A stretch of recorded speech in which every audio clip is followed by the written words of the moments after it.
Makanya Nabi berkali-kali ngendikan ketika kamu di zaman akhir wa alika bi khosayati nafsik wa ta'anka amral amah. Kalau sudah ada badai apa saja, badai ekonomi, badai sosial atau badai apa saja, urusi diri kamu sendiri. Itu bukan Nabi menanamkan egois, itu enggak, justru menanamkan kebersamaan.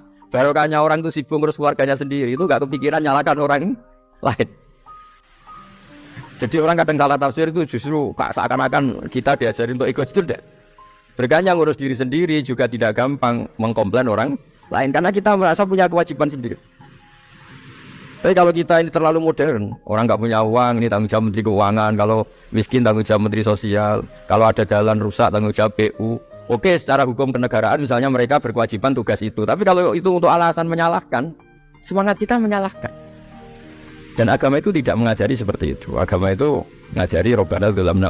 Makanya Nabi berkali-kali ngendikan ketika kamu di zaman akhir wa alika bi khosayati nafsik wa ta'anka amral amah. Kalau sudah ada badai apa saja, badai ekonomi, badai sosial atau badai apa saja, urusi diri kamu sendiri. Itu bukan Nabi menanamkan egois, itu enggak, justru menanamkan kebersamaan.